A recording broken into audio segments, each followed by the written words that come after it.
All right, 7th grader, here's some examples to help you get ready for the quiz, okay? From page 276. If you study that section 11 through 19, you'll know how to do all the types of questions you need to know, okay? The first one is an addition equation. So anytime you see the plus sign or minus sign, like y plus 2/5, or if it said y minus something, then you know you're going to have to add to solve it. Okay? You have to add the opposite of 2/5. So add negative 2/5 so that y plus 0 equals something on the other side. Okay? And then check it by putting in the solution and making sure that it makes a true statement. Okay? How about this one? T minus 3/4 equals 7/8. Okay? Now, pay close attention here because some of you had trouble with adding fractions with or with denominators that are different, with different denominators. So, first of all, you have to add the opposite of negative 3/4. Add positive 3/4 to both sides. So t plus 0 equals t. Right? Nod your head if you're listening. Yep. Then add 3/4 to this side. But you can't add 7/8 plus 3/4. You have to change 3/4 to 8. You have to multiply by 2 to do that. So it's 6/8. Then add 7/8 plus 6/8. Or think of it this way. 7 plus 6/8. When you're doing mixed numbers, sometimes that's helpful to write it this way. Okay? Then that's 13/8, which is 1 and 5/8. 1 and 5/8. Good. Thanks, yeah. Katie? I did that problem, but I didn't switch it to 6/8. I just kept it as 3/4, but I still right away got 1 and 5/8. Is that okay, or do I still have to switch it to make it equal to 4? You're going to have to use the common multiple here. Yep, you have to change it to 6/8. Okay? Because otherwise you get, I don't know, what, 10 something? Or, For what? I don't know, without changing to 6/8, you can't add these two. All have to be in 8s first. Okay? Jenny? Is it okay if you change the number to match the other number? Or Change this to fourths? Or what do you mean? if you change from 3/4 to 6/8 before you solve the question, can you do that? Well, in order to add, then you'd have to change this to negative 6/8 also. Which you don't, I mean, you can do that. You could change them all to 8s before you even start. If you want to, you could do that. Yep. Just as long as you you add the right number to both sides to solve it. Okay? And then you know how to check this. Now again, I recommend using this number. Check it. So 13/8 plus negative 3/4, which is we know as negative 6/8.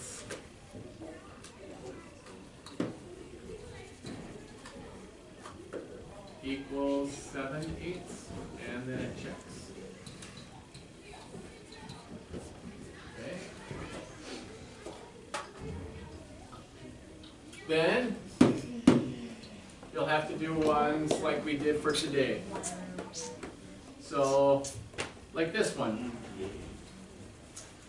4x equals This is number 14. Number 15. Number 14 equals 24/35. I know it's 4t, but I don't like using t's because they look like plus signs. Just make it a prop, make it up.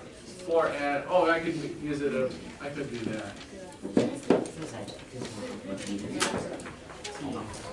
Okay, so you have to change them to fractions. Write 4/1 and then multiply by the reciprocal, 1/4. You cross out the 4's, so it's 1t, and multiply by the same number on the other side.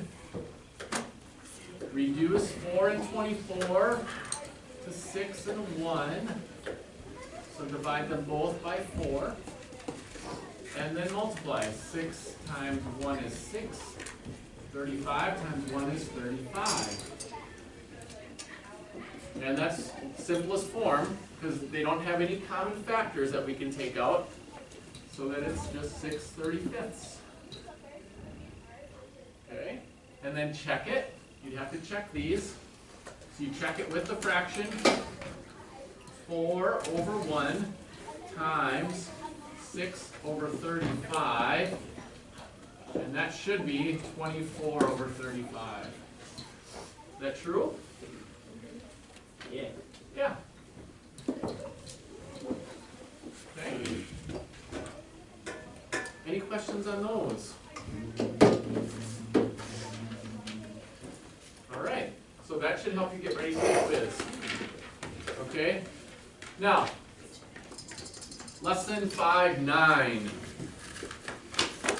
Lesson 5-9 is about what to do when you have an exponent outside of parentheses and there are 2 or more numbers inside the parentheses. Okay?